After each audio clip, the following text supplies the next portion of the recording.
요한복음 14장 12절부터 17절까지 한 절씩 교독하겠습니다. 내가 진실로 진실로 너희에게 이르노니 나를 믿는 자는 내가 하는 일을 그도 할 것이요 또한 그보다 큰 일도 하리니 이는 내가 아버지께로 감이라.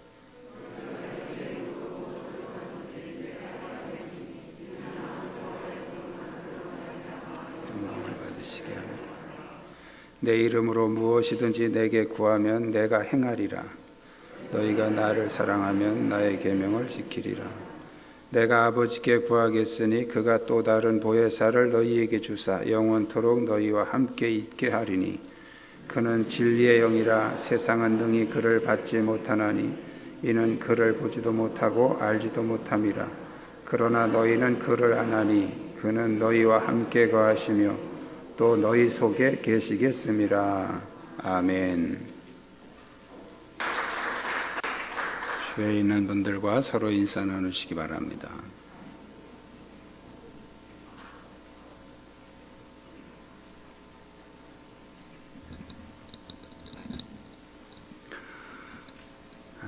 예수님은 제자들을 세상에 남겨두시고 승천하셨습니다. 제자들을 남겨두신 것은 그들에게 사명이 있었기 때문인데 그 사명은 바로 주님이 하시던 일을 계속하는 일이었습니다. 우리가 주님의 일을 하는 데 있어서 가장 중요한 게 뭘까? 오늘 본문에서 예수님은 내가 하던 그 일들을 계속해야 되는데 그러기 위해서는 세 가지 중요한 것을 꼭 명심해라. 세 가지 영적 사역의 세 가지 요소를 우리에게 말씀해 주고 있습니다. 첫 번째는 믿음으로 일해라. 믿음으로 하라.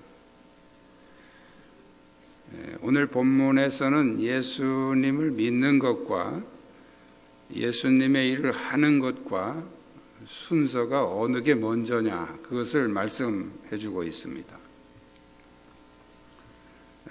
물론 이제 열심히 봉사하다 보면 믿음도 들어간다 이렇게 우리가 흔히 말하죠. 아주 틀린 얘기 아니에요. 봉사하다 보면 믿음도 들어가요. 그런데 부작용이 있어요. 믿음이 없는 사람을 일을 열심히 시키면 상처를 잘 받습니다. 그리고 또 사탄에게 이용당할 위험이 높습니다.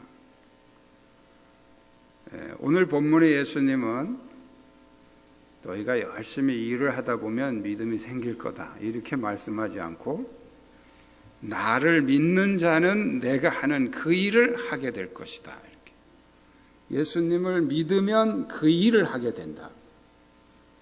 순서예요. 순서. 어느 게 더 먼저냐. 그런데 예수님은 아주 놀라운 얘기를 하십니다. 그보다 더 큰 일도 한다. 그보다 더 큰 일이 뭐냐 하면 예수님이 하신 일보다 더 큰 일이에요. 내가 하던 일이라고 말씀하시고 그보다 더 큰 일을 한다 그랬으니까 예수님이 하신 일보다 더 큰 일. 그러면 예수님이 하시던 일이 뭐냐 이걸 해석을 해야 더 큰 일이 뭐냐 하는 게 나오겠죠. 예수님이 하신 일이 참 많죠. 병자도 고치시고 죽은 자도 살리시고 물 위로 걸어가기도 하시고 파도를 잔잔하게 하시고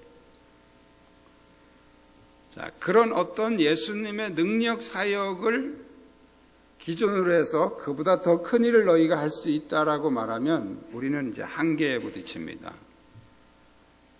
역사 이래로 물 위로 걸어간 사람은 아무도 없거든요.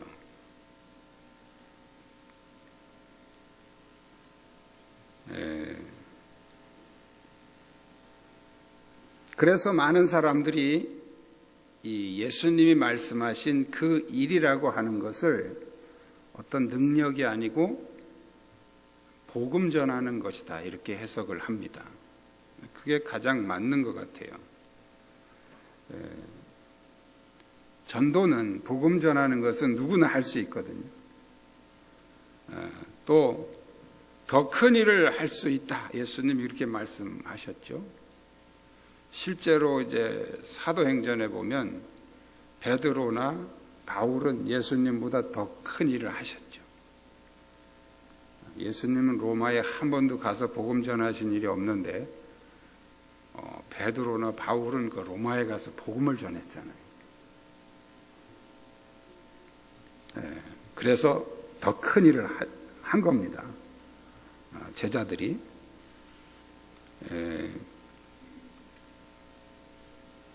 예수님이 많은 병자를 고치시고 능력을 행하시고 그런 것이 왜 그렇겠어요? 죽은 자를 살리시고 병자를 고치시고 능력을 행하시고 그런 게 왜 그렇겠어요? 예수님이 왜? 나는 이렇게 능력이 많으니까 너희들 한번 구경해라 이러고 하신 거죠. 그거 아니죠. 그렇게 하신 건 아니란 말이죠. 그 모든 목적은 하나님 나라 복음 전도입니다. 복음 전도. 하나님의 살아계심을 보여주고 믿지 않는 강팍한 사람들의 마음을 믿게 하는, 그래서 예수님이 능력을 행하신 것입니다. 결국 예수님의 모든 사역의 핵심은 구원의 복음입니다. 구원의 복음. 오늘날도 우리가 많은 봉사도 하고 많은 일들을 이렇게 섬깁니다. 요즘에는 점심 식사도 못하지만 주방에서 우리 여전도 회원들이 열심히 음식도 만들고 그거 뭐하러 합니까? 청소도 하고 여러 가지 봉사들을 왜 합니까? 핵심은 복음 전도예요. 복음 전도. 그래서 예수님을 믿으러 교회 온 사람들이 그러한 섬김을 통해서 믿음의 확신을 갖게 되고 믿음이 성장하게 되고 또 나가서 다른 사람에게 복음을 전하고 또 섬기면서 다른 사람에게 복음을 전하게 하는 그 목적이 가장 중요한 겁니다. 할렐루야. 그러므로 우리가 주님을 위해서 하는 모든 일은 가장 바탕에 기초에 믿음으로 해야 되는, 믿음으로 해야 되는 줄 믿습니다. 믿음이 우선이다는 거예요. 두 번째는 예수 이름으로 구하라는 거예요. 예수님의 이름으로 구하라. 예수님의 일을 하는 두 번째 방법, 예수님의 이름으로 구하라. 우리가 잘 알고 있는 말씀이죠. 또 우리는 늘 예수님의 이름으로 기도하고 계시죠. 특히 이제 이런 회중기도, 대표기도 하실 때는 예수님의 이름으로 기도합니다를 꼭 하셔야 됩니다. 그걸 안 하면 성도들이 눈을 안 떠요. 그래서 괜히 당황하게 돼요. 나는 기도 다 끝냈는데 왜들 눈을 안 뜨나? 그럼 당황하잖아요. 그래서 꼭 예수님의 이름으로 기도합니다 이렇게 하셔야 다들 이제 아멘하고 눈을 뜹니다. 근데 오늘 성경에 보면요, 무엇이든지 구하면 무엇을 구하든지 내가 행하리니 그랬어요. 무엇이든지 구하라. 이 무엇이든지를 잘 해석을 하셔야 돼요. 무엇이든지 예수의 이름으로 구하면 예수님이 행하겠다고 응답해 주신다는 거죠. 여러분, 무엇이든지 여러분이 구한 거 다 응답 받으셨습니까?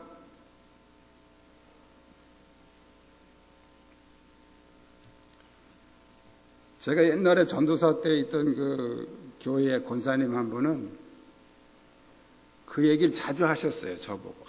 나는 기도한 것마다 다 응답받았다고. 하나님은 기도하는 것마다 다 응답을 해주신다고. 그래서 정말 저는 부러웠어요. 나는 기도해도 응답이 없는데 어떻게 저 권사님 얼마나 믿음이 좋아서 저렇게 다 응답을 받으실까. 근데 하나 궁금한 게 있었어요. 그 남편도 예수를 안 믿고 그 아들도 맨날 그냥 오토바이 타고 돌아치고 사고만 치고 교회도 잘 안 나오고. 그건 기도를 왜 안 하셨을까? 기도하는 거 다 응답받았다면서 왜 그 기도는 안 했냔 말이에요. 안 했는지 했는데 안 됐는지. 그러면 다 응답받았다는 말은 잘못된 거죠. 권사님쯤 되면 그 기도 안 할 사람은 없거든요. 제가 보기에는.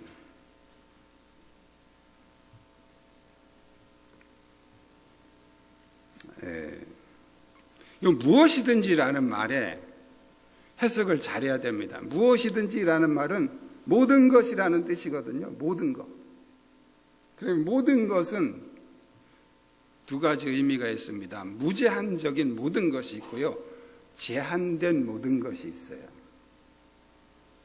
그래서 모든 것 앞에 뭐가 제한을 하고 있는지를 잘 해석을 하셔야 됩니다. 제가 모든 사람 이렇게 말하면 거기는 강아지는 절대 낄 수가 없어요. 그리고 우리 청광교회 모든 성도들이라고 말하면 청광교회 성도들 외에 다른 교회 성도들은 거기 낄 수가 없어요. 그러니까 모든이라는 말에는 항상 어떤 제한이 있는 경우가 거의 대부분입니다. 그냥 모든이 아니고. 모든 동물 그러면 동물 거기는 식물이 낄 수가 없어요. 대나무 참나무는 낄 수가 없다고. 동물들만이죠. 그러니까 이 모든이라는 말에는 항상 어떤 제한이 있어요. 오늘 성경에서 예수님은 이 모든이라는 말을 쓰실 때 어떤 제한을 두셨을까? 자, 13절 우리 같이 한번 봉독하겠습니다. 시작. 너희가 내 이름으로 무엇을 구하든지 내가 행하리니 이는 아버지로 하여금 아들로 말미암아 영광을 받으시게 하려 함이라. 아멘. 이는 무엇을 구하든지 내가 행하게 하는 그 이유는 하나님 영광이다. 하나님 영광. 자, 이걸 다시 정리해서 말씀드리면 하나님의 영광을 위해서 구하는 모든 것을 내가 다 시행하겠다. 그 말씀이에요.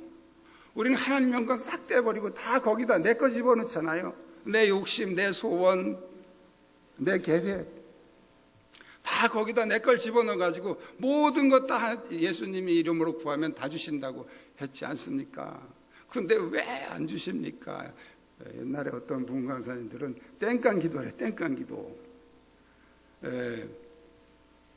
어린애들이 엄마한테 막 땡깡을 부리면 더 잘 준다는 거예요. 하나님도 우리가 막 땡깡을 부리면 잘 주신다는 거예요. 아주 틀린 말은 아니에요. 근데 여러분 어린아이들이요, 너댓 살 먹은 애들이 막 땡깡 부리면 잘 주지만 그 30살, 40살 먹은 애들이 막 아버지한테 땡깡 부리면 잘 줍니까? 그건 준다고 그러더라도 정말 추한 모습이죠. 자, 우리 하나님 앞에서 땡깡 기도가 통할 때가 있어요. 우리의 믿음이 연약할 때.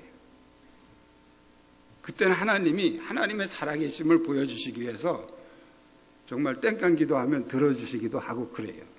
그런데 여러분 예수를 10년, 20년 평생 또 몇 대째 모태신앙 이런 얘기하면서 맨날 땡깡 부릴 수 있습니까? 그 땡깡 부리면 들어주십니까?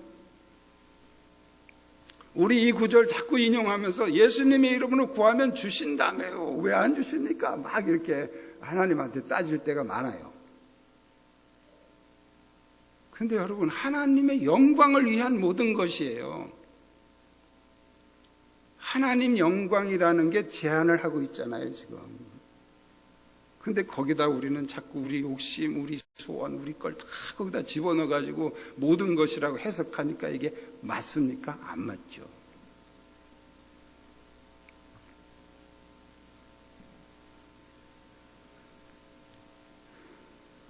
하나님 영광을 위해서 무엇이든지 구하면 내가 그 하나님의 영광을 위해서 시행하겠다는 거예요. 그래서 야고보 사도는 너희가 구하여도 얻지 못함은 정욕으로 쓰려고 잘못 구함이다. 정욕으로 쓰려고. 자기 욕심, 자기 만족, 자기 소원 이런 건 다 잘못 구하는 거다. 그건 안 이루어 주신다는 거예요. 제가 아주 오래전에 청년 때 읽었던 책 제목이 하도 인상적이어서 오래 기억에 남는데 어떤 외국 목사님이 쓴 책이에요. 우리의 기도는 대부분 하늘나라에서 쓰레기통으로 들어간다. 이게 책 제목이에요. 길어요. 근데 그 내용이 그런 내용이에요. 우리가 많은 기도를 하는데 하늘나라에서는 그게 계속 올라오는 그 기도를 다 쓰레기통으로 대부분 다 쓰레기통에다 집어넣는다는 거예요. 그분이 우리 기도의 아주 핵심을 찔른 거죠. 왜 그렇습니까? 우리의 기도가 하나님 영광을 위한 것이 아닌 우리들의 욕심과 우리의 정욕을 위한, 또 우리의 만족을 위한, 우리의 어떤 소원 성취를 위한 이런 내용들만으로 가는 기도들은 다 거기 가서 쓰레기통으로 들어간다는 거예요. 제가 청년 때 읽은 책인데 너무 인상 깊어서 지금도 기억을 하고 있는 거예요.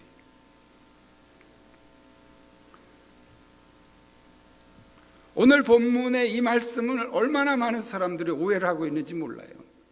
무엇이든지 구하면 하나님 주신다고 그랬지 않습니까? 예수의 이름으로 구하면 다 주신다고 그랬는데 왜 안 주십니까? 또 하다가 상처도 받죠. 상처받아도 안 주시니까 그 다음에 포기하죠. 안 되는가 보다.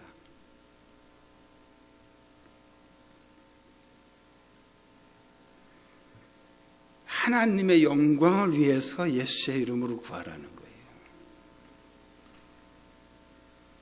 다 그냥 내 만족을 위해 기도하라는 게 아니에요. 하나님 영광을 위해서 구하라. 그러면 예수님이 반드시 시행하시겠다는 거예요. 하나님의 영광을 위해서 구하시기를 축복합니다. 세 번째, 주님의 일을 하는 세 번째 방법은 성령 받고 일하라는 거예요. 성령 받고 일해라. 성령 충만함으로 일해라.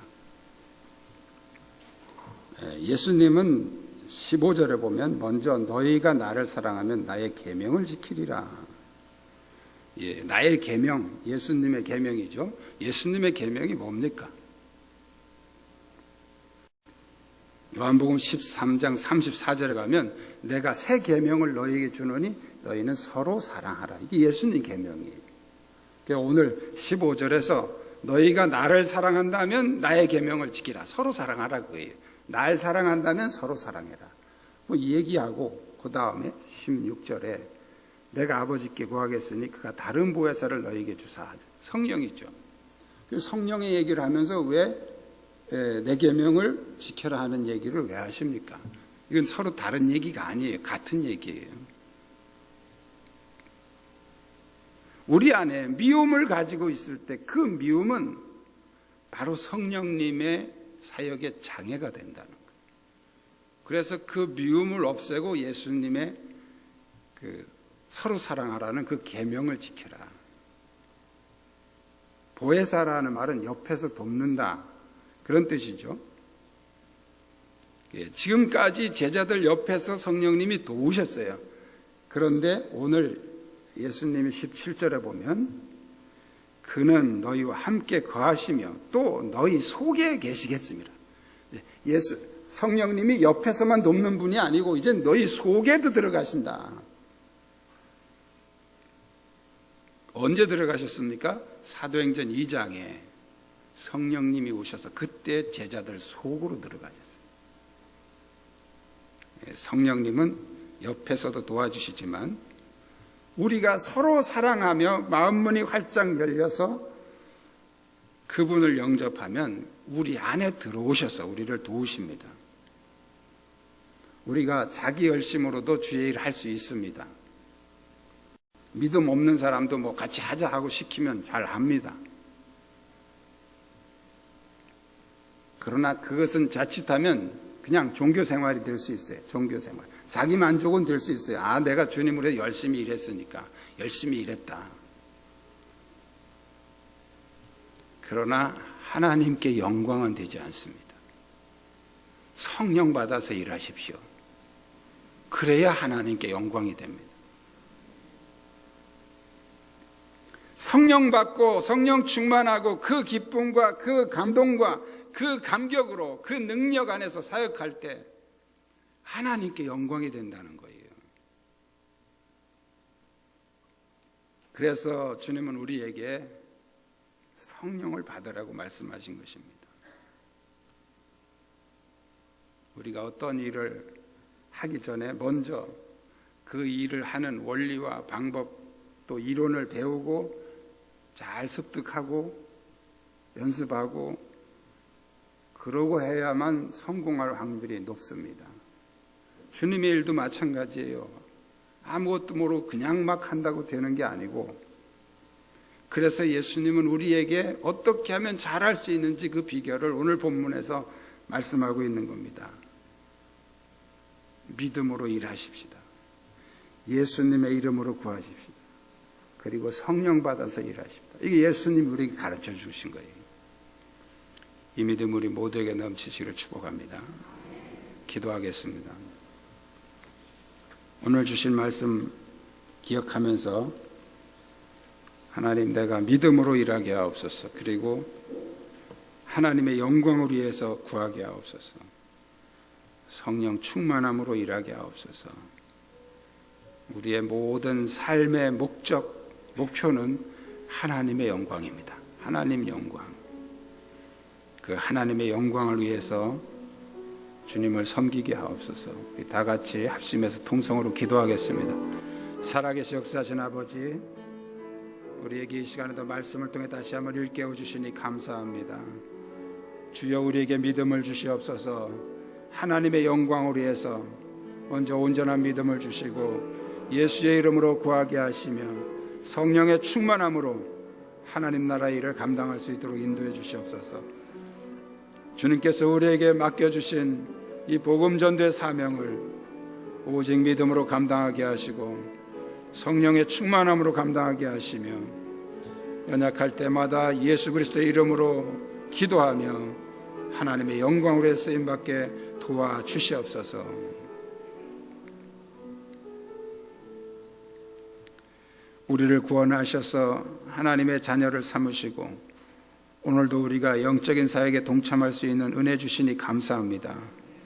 먼저 우리에게 믿음 주셔서 특히 복음 전하는 일을 믿음으로 감당하게 하옵소서. 하나님의 영광을 위해서 일하게 하시며 부족할 때마다 예수님의 이름으로 기도하게 하시며 기도할 때마다 성령으로 충만하게 하셔서 전도의 문이 활짝 열리게 하여 주옵소서. 하나님의 영광을 위해서 쓰임받기를 원합니다. 주님, 응답해 주시옵소서. 질병으로 고통받는 이들을 긍휼히 여기시고 주님의 능력의 손으로 고쳐 주옵소서. 이들의 가정에 역사하는 질병과 고통과 어둠의 세력은 예수 그리스도의 이름으로 떠나가게 하시고 감사와 찬송이 넘치는 가정 되게 하여 주시옵소서. 마음의 근심과 걱정에 눌려있는 이들에게 하늘의 평강을 주시며 모든 어둠의 세력이 예수 그리스도의 이름으로 떠나가게 하옵소서. 예수 그리스도의 이름으로 기도드리옵나이다. 아멘.